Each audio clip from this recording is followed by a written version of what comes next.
আসসালামু আলাইকুম। গালফ ট্যুরে থাকাকালীন আমি বেশ কিছু চিঠি পেয়েছি, তার মধ্যে এটা একটা। আমি একজন মুসলিম, কুয়েতে অল্প কয়েক বছর ধরে কাজ করছি। আমি ইসলাম ধর্ম গ্রহণ করার খুব কাছাকাছি চলে এসেছি, কারণ আমি আমার অফিসের এক ধার্মিক মুসলিম কলিগকে দেখে মুগ্ধ হয়েছিলাম আর আমি তাকে বিয়ে করতে চেয়েছিলাম। আমি তাই ইসলাম সম্পর্কে আরও জানতে চাচ্ছিলাম। আমি যেই মানুষটিকে পছন্দ করেছি তিনি একজন পাকিস্তানি ভাই। তার কালচার আরও ভালোভাবে জানার জন্য আমি একজন মহিলা কলিগের সঙ্গ নিলাম যে এক পাকিস্তানি পরিবারে বিয়ে করেছিল। আমি ইসলাম সম্পর্কে জানার জন্য কোরআন পড়ছি, আর এতে একজন স্ত্রীকে যে অধিকার দেওয়া হয়েছে তা খুবই হৃদয়গ্রাহী এবং সামঞ্জস্যপূর্ণ। কিন্তু যখন আমি আমার মেয়ে বন্ধুটির জীবনের দিকে তাকাই, তাকে এত কিছু করতে হয় তার শ্বশুরবাড়িতে, আর তার স্বামী তাকে জোর করে যেন সে তার শ্বশুর শাশুড়ির সেবা যত্ন করে, আর তার শাশুড়ি তাকে অনেক যন্ত্রণা দিয়ে থাকে। তিনি তাদের স্বামী স্ত্রীর মাঝে ঝগড়া সৃষ্টি করেন। এদিকে তার ননদেরা তাকে সবসময় কাজের মেয়ের মতো খাটায়। তার স্বামী এই ব্যাপারে অনেক কঠোর। আমি এক্ষেত্রে অনেক অবিচার দেখতে পাই। তিনি তাকে ভয় দেখান যে তিনি স্ত্রীকে ছেড়ে চলে যাবেন যদি সে কথা না শুনে, শ্বশুরপক্ষের সকলের ইচ্ছা পূরণ না করে।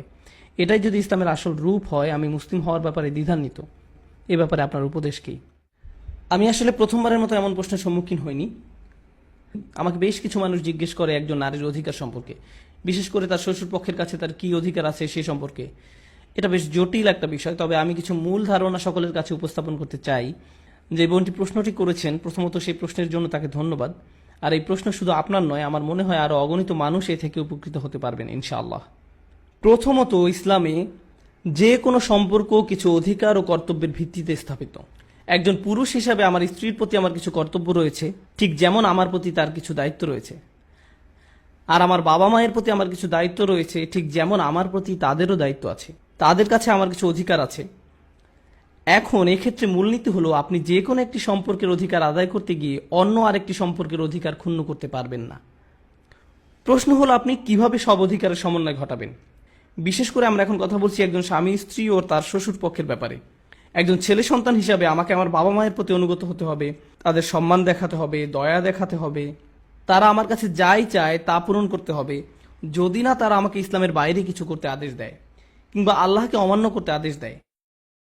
অন্যদিকে আমার স্ত্রীকেও তাদের প্রতি সম্মান দেখাতে হবে, সাধারণ শিষ্টাচার দেখাতে হবে, কিন্তু তাকে তাদের বাধ্যগত হয়ে চলতে হবে না।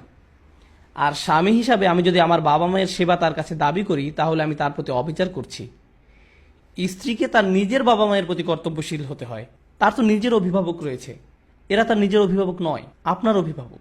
যেটা সত্য কথা, রক্তের বন্ধনে যে সম্পর্ক হয় আর বিয়ের বন্ধনে যে সম্পর্ক হয় তা মোটেই এক নয়।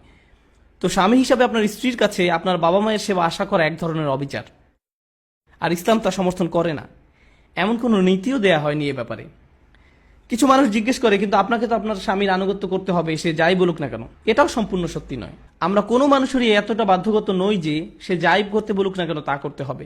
আমি আমার বাবা মায়ের আনুগত্য করতে পারবো না তারা যা বলবে তার সবকিছুর ব্যাপারে। আমার বাবা মা যদি আমাকে স্টুডেন্ট লোন নিতে বলতেন, যা সুদের ভিত্তিতে দেয়া হয়, আমি এটা করতে পারি না। এতে আল্লাহর অবাধ্যতা রয়েছে। আর এমন হয় মাঝে মাঝে যে আপনাকে সম্মানের সাথে আপনার বাবা মায়ের অবাধ্য হতে হবে, কারণ তারা অযৌক্তিক কাজ করতে বলছে। এরকমও হতে পারে আপনার বাবা মা আপনাকে বলছেন লোন নিতে, যা সুদের ভিত্তিতে নেওয়া হচ্ছে না, কিন্তু তিনি আপনাকে এমন ব্যবসায় যেতে বলছেন যার ব্যাপারে আপনি নিশ্চিত যে আপনার বেশ ক্ষতি হবে। আপনি নিশ্চিত জানেন যে এই ব্যবসা কোনোভাবেই চলবে না, অথচ তিনি চাইছেন আপনি আপনার জীবনের সব পুঁজি সেই ব্যবসায় ঢেলে দিন। সেই মুহূর্তে আপনার বাবা মায়ের কথা না শোনা তার অবাধ্যতা নয়। এভাবে ভাবলে চলবে না। বস্তুত অভিভাবকের বাধ্যগত থাকার অর্থ যৌক্তিকতার ঊর্ধ্বে নয়। আমরা কোনো মানুষেরই এতটা বাধ্যগত নই যে সে যাই করতে বলুক না কেন তা করতে হবে। আর অবশ্যই আমরা যখন তাদের অবাধ্য হই, আমরা কখনো কোনোভাবেই তাদের অসম্মান করে তা করি না। আর এটাও সত্যি, আমাদের জন্য যদি কঠিন হয়ে দাঁড়ায়, আমাদের প্রতি যদি তারা কঠোরও হন, সেক্ষেত্রেও তাদের আনুগত্য করতে হবে। কিন্তু যদি তারা অযৌক্তিক কিছু একটা করতে বলেন, আমি উদাহরণস্বরূপ বলছি, আমি যদি সব পুঁজি দিয়ে তাদের কথা মতো এমন ব্যবসায় নেমে পড়ি যেটা সফল হবে না, এতে আমি তাদের ইচ্ছা মতো কাজ করছি ঠিকই, কিন্তু আমি আমার বাচ্চাদের কষ্টের মুখে ফেলে দিয়েছি, আমার স্ত্রীকে কষ্ট দিচ্ছি, এবং যারা আমার উপর নির্ভর করে আছে তাদের সকলকে সমস্যায় ফেলেছি। আমি এমন কাজ করতে পারি না। তারা আমাকে যা খুশি করতে বলতে পারেন, কিন্তু তারা আমাকে দিয়ে অন্য কারো উপর অত্যাচার করতে পারেন না। এভাবে অধিকার আদায় হয় না। কিছু পরিবার আছে, তারা সেই স্বামীকে জোর করেন কেবল একটা অ্যাকাউন্ট রাখতে, আর তার অভিভাবকরা হলেন সেই অ্যাকাউন্টের কোসাইডার। এভাবে অধিকার আদায় হয় না। এদিকে স্ত্রীকে সপ্তাহে হয়তো কেবল $20 করে পাচ্ছেন। এভাবেও জীবনযাপন করা চলবে না। আপনি এটা করতে পারেন না। আপনি আপনার স্ত্রীকে বিয়ে করেছেন, আপনি তার ওয়ালি হয়ে তাকে তার বাবার কাছ থেকে নিয়ে এসেছেন। আপনাকে এখন তার প্রতি সেসব কর্তব্য পালন করতে হবে যা তার বাবা তার প্রতি করে এসেছেন। কিন্তু এখানে ঘরে সকলে তার সাথে দ্বিতীয় শ্রেণী মানুষের মতো আচরণ করে, যেন শ্বশুর শাশুড়ির কাজের মেয়ে।